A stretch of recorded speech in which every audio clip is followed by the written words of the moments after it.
Sri Ashok Rao Shankar Rao Chauhan. It is his maiden speech. आदरणीय सभापति जी, 1 second, Ashok ji. Twice Chief Minister of Maharashtra, twice member of Lok Sabha, 4 times MLA, also MLC. Maiden address. Ji Congress से था। आदरणीय सभापति जी, मैं आपका आभारी हूं। आपने संक्षिप्त में मेरे बायोडाटा का भी जिक्र किया और मुझे गर्व है, मैं कांग्रेस से ही चुनकर आया था, इसमें कोई संदेह नहीं है। अध्यक्ष महोदय, आज मैं आदरणीय राष्ट्रपति जी ने जो दोनों संसदों के सदस्यों को जो संबोधित किया था, उसके आभार प्रस्ताव पर वहां पर समर्थन में यहाँ पर मेरे चंद विचार रखने के लिए यहाँ पर खड़ा हूँ। अध्यक्ष महोदय, आगे बढ़ने से पहले जो महत्वपूर्ण बातें हैं जिस पर इस सभागृह में चर्चा हुई है, उस पर मैं कुछ रोशनी डालने की मेरी मनोकामना है और मैं यहाँ पर कुछ बोलना चाहूँगा। आपने एक बहुत ज़रूरी बात इस सभागृह में परसों कही कि हर चीज़ जो इस सभागृह में इस हाउस में कही जाती है, उसका ऑथेंटिकेशन के बारे में कुछ आपने जिक्र किया कि जो भी बातें होती हैं वो जिम्मेदारी के साथ कि पूरे विश्व में, पूरे देश में इसको देखा जाता है और आम आदमी जो इस सभागृह में बातें होती है उसको बड़ी संजीदगी से सोचता है कि यहाँ जो भी बोला जाता है उसमें ऑथेंटिसिटी है, सच्चाई है और हम सबकी जिम्मेदारी है। भले हमें प्रोटेक्शन मिलता है इस हाउस में, पर जो भी हम कहें इसको कहीं पर सच्चाई का, ऑथेंटिकेशन का, उसका बैकिंग होना चाहिए। ये बहुत अहम बात आपने यहाँ पर कही है। सभापति महोदय, आप जानते हैं कि आजकल नैरेटिव का जमाना है, चाहे वो नैरेटिव सच हो या झूठ हो, काम का और विकास का और कॉन्स्टिट्यूंसी के वोटर्स का कुछ संबंध रहा है या नहीं रहा है, ये हर मेंबर यहाँ देखता है कि उनका क्या अनुभव रहा है। पर बात तो ये है कि एक बार एक नैरेटिव सेट हो जाए, वो चाहे वो सच हो या गलत हो, उस नैरेटिव के हिसाब से ही बातें आगे चलती है। उसमें फिर कहीं सक्सेस मिलता है, कभी आदमी हार जाता है। मैं ये बयान करना चाहूँगा कि संविधान के बारे में जो बातें इस चुनाव में हुई है, वो सरासर एक गलत नैरेटिव इस देश में सेट किया गया। भाजपा इस संविधान को बदलना चाहती है और उसके जरिए देश में कई चीज, इसलिए बहुमत की तरफ मांग हो रही है। इस बात को पूरे देश में एक नैरेटिव सेट हो गया था। सभापति महोदय, एक तो कई मेंबर्स ने बातों को यहाँ पर बताया कि सच्चाई इसमें बिल्कुल नहीं थी, पॉलिटिकल चीजें, भाषण तो जरूर हुए हैं, पर मैं जरूर कहना चाहूँगा कि 1973 के केशवानंद भारती केस में एक लैंडमार्क जजमेंट जो सुप्रीम कोर्ट ने बिल्कुल साफ तौर पे कुछ चीजें कही थी। ये केशवानंद भारती केस में 13 जजेस के मेजॉरिटी से 13 जजेस की जजमेंट है, जिसमें बहुमत से ये सुप्रीम कोर्ट ने कहा था कि the basic structure doctrine of the constitution which holds that certain fundamental features of the constitution such as democracy, secularism, federalism and rule of law cannot be amended by parliament. The significance of the Keshavananda Bharati case lies in the fact that it established the doctrine of basic structure of the Indian constitution.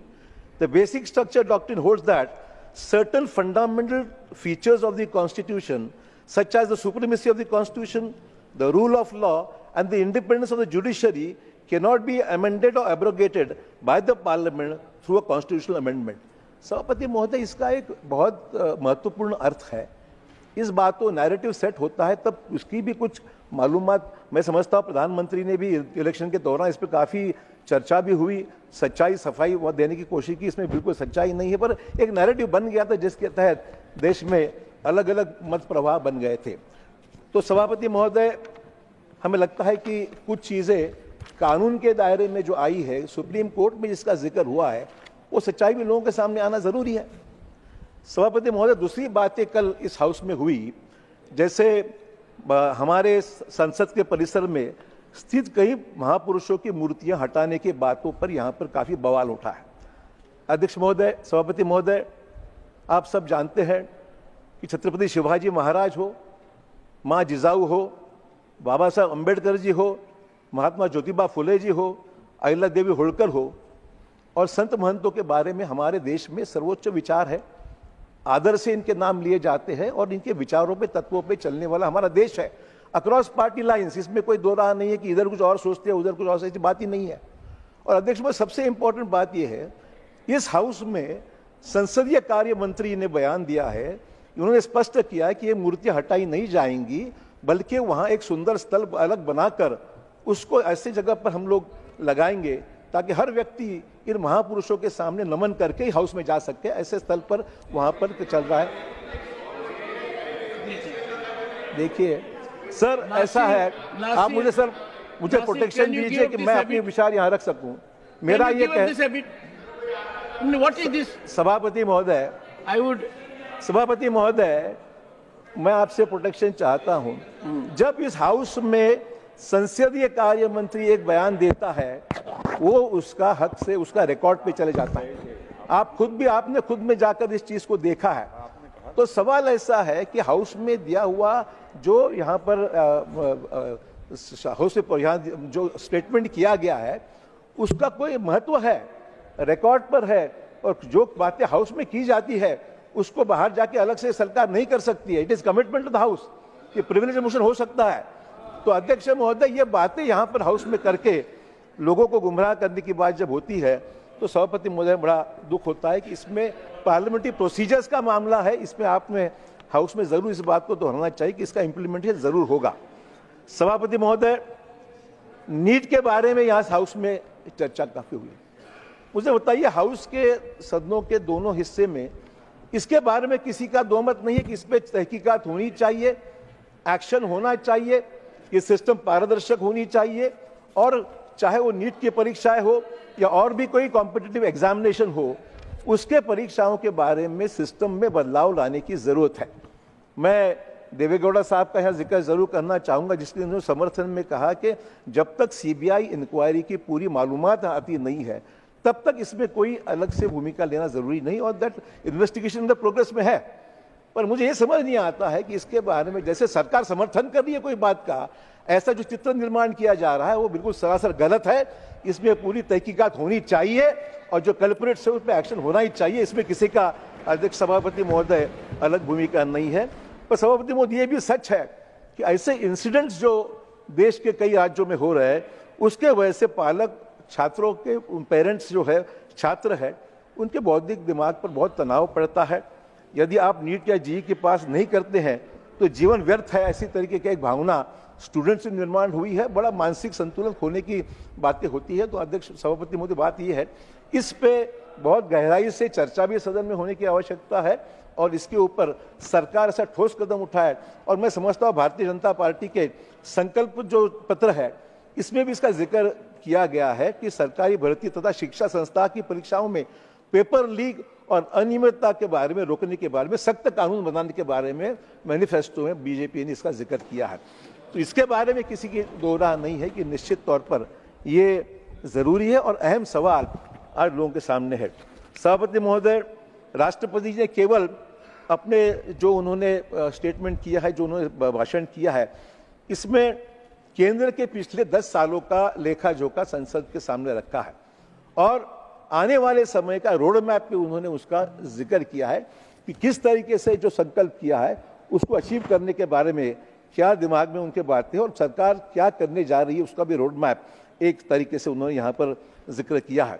सभापति महोदय, आज देश में सबसे बड़ा चुनाव, देश में सबसे बड़ी डेमोक्रेसी इस दुनिया में जो तो भारतवर्ष में है और भारतवर्ष की डेमोक्रेसी के इस चुनाव को बड़े नजदीक से, करीब से लोग देख रहे हैं।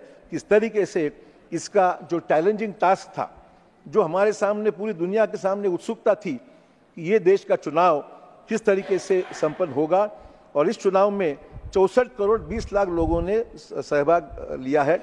लोकतंत्र के सर्वोच्च अधिकार का प्रयोग 64 करोड़ लोगों ने यहाँ पर किया गया है। देश भर में तकरीबन 66% लोगों ने वोटिंग की है। मैं समझता हूँ 66% भी हो तो वोटिंग ज्यादा होने की आवश्यकता थी, इसमें कोई शक नहीं है। और प्रॉब्लम यह है कि जो इलेक्शन कमीशन ने जो शेड्यूल 7 लगातार जो उन्होंने 7 शेड्यूल अलग अलग अनाउंस किए थे, उसमें सभापति महोदय वीकेंड्स बड़े पैमाने पे थे। तो वीकेंड्स पे लोग छुट्टियां मनाने चले गए, कोई काम के लिए निकल गया।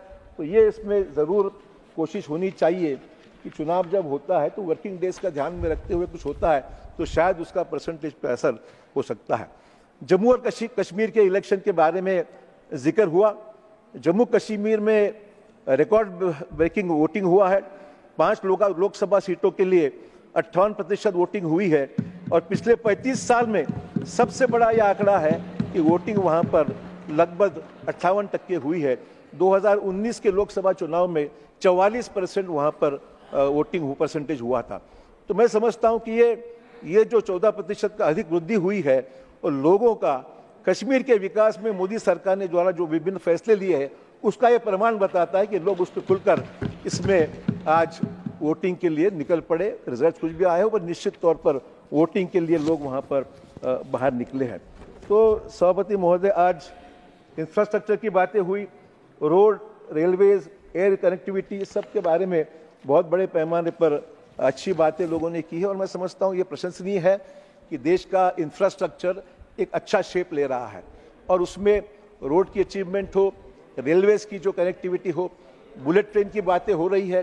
हमारी अपेक्षा यही है कि राज्य के पिछड़े हुए हिस्सों में हमको ये कनेक्टिविटी बढ़ाने की आवश्यकता है। बुलेट ट्रेन की आवश्यकता निश्चित तौर पर है और इसमें एयर कनेक्टिविटी जो उड़ान के स्कीम के तहत जो हर देश के हर जिलों में मिल रही है आजकल, वो ऐसे जिलों में भी मिले ताकि उनको राज्य के कैपिटल से जोड़ा जाए। मैं समझता हूँ महाराष्ट्र एक ऐसा राज्य है जो कई जिले मुंबई से अभी जुड़ नहीं रहे कि मुंबई में उनको स्लॉट नहीं मिल रहा है, जगह नहीं मिल रही है और जगह नहीं मिलने के कारण मुंबई जैसे शहर से कनेक्टिविटी राज्यों की मिलने में बड़ी दिक्कत होती है। तो हमारी ये रिक्वेस्ट है कि सरकार इस पे ध्यान दे। ड्रोन का इस्तेमाल बड़े पैमाने में देश में करने की मंशा प्राइम मिनिस्टर ने रखी है। मैं समझता हूँ नमो ड्रोन दीदी योजना जो बनाई गई है उसके द्वारा बड़े पैमाने पे खास करके महिलाओं को निश्चित तौर पर रोजगार देने की बातें सभापति महोदय इसमें की गई है। और किसानों के बारे में भी जो हम लोगों ने मिनिमम सपोर्ट प्राइस जो सरकार ने अनाउंस की है वो निश्चित तौर पर एक अच्छा कदम है। आज सपोर्ट प्राइस के बारे में लोगों में किसानों सबसे बड़ा प्रॉब्लम जो ग्लोबल वार्मिंग का आ रहा है वो किसान उससे बड़ा परेशान है। किसानों के उपज के दाम कम ज़्यादा होते रहते हैं, उसलिए एमएसपी जो है वो मैं समझता हूँ 10 सालों में एमएसपी 65 से 185% तक बढ़ोतरी एमएसपी की हुई है। ये खासतौर पर रिकॉर्ड पे मैं रखना चाहूँगा, जिसके वजह से किसानों अन्य शिकायतें हैं, किसानों की आत्महत्या अभी भी है, उसमें कोई संख्या नहीं है, पर एमएसपी का ये बहुत बड़ा काम इसमें हुआ है, जिसके वजह से मैं समझता हूँ ये कामों में ध्यान देने की आवश्यकता है। और ये प्रधानमंत्री सूर्योदय योजना के तहत भी जो मकान मिलने वाले हैं, जिसमें आम आदमी को, गरीब आदमी को इस ऊर्जा को कोई पैसे देने की आवश्यकता नहीं है, मुफ्त में मकान की बिजली का भी सुविधा सोलर हाउसिंग के जरिए अध्यक्ष महोदय हुई है। तो मैं समझता हूँ अध्यक्ष महोदय चंद चीज़ों वक्त की कमी के कारण मैं ज़्यादा यहाँ पर कहना नहीं चाहूँगा। मेरे को सिर्फ इतना ही कहना है कि अभी जो भी चीज़ें यहाँ पर कही गई है उसमें उतना ही मुझे कहना है कि कल हमारे कुछ सदस्य यहाँ पर जिक्र कर रहे थे, हमारे आम आदमी पार्टी के एक सदस्य ने यहाँ पर जिक्र किया कि यहाँ हार हुई है, वहाँ हार हुई है, वहाँ हार हुई है। हमारे एक सदस्य ने कहा कि नांदेड़ में भी हार हुई है, इसमें जिक्र किया, खास करके रुचि हमारे नांदेड़ में रखने वाले काफ़ी लोग हैं, मुझे पता है। तो ये जिक्र करते करते अध्यक्ष महोदय इसका जिक्र इसलिए मैं इतना भी कहना चाहूँगा, जब महाराष्ट्र में सीटें कहीं नहीं आई थी उस वक्त नांदेड़ की भी सीट आई थी और हिंगोली की भी सीट आई थी, कांग्रेस की आई थी, और वो सीट लाने में मेरा छोटा सा हिस्सा जरूर होगा। ये विनम्रता से मैं कहना चाहूँगा कि ये भी हमने जहाँ भी था ईमानदारी से काम किया है और सीटें लाई है। और ऐसे भी कुछ सदस्य है जिनके जिलों में अभी वहाँ पर पंचायत समिति और जिला परिषद के मेंबर नहीं आ सके हैं। ये स्थिति हर कोई जिलों में दिखाई देती है। मुझे कोई व्यक्तिगत तौर पे कहना नहीं है, पर जब जिक्र हुआ इसलिए मैं सफाई यहाँ पर कहना चाहूँगा। तो मैं सभापति अंत में इतना ही कहना चाहूँगा, जीत पर कभी अहंकार नहीं किया, जीत पे कभी अहंकार नहीं किया, किसी हार पर कभी रोया नहीं, किसी हार पर कभी रोया नहीं, लेकिन हर हार के बाद मैं चैन से कभी बैठा नहीं। अध्यक्ष ये मैं कहना चाहूँगा। तो मैं आपसे आभारी हूँ, वक्त थोड़ा सा कम था पर आपने इजाज़त दी, इसके लिए धन्यवाद। नमस्कार।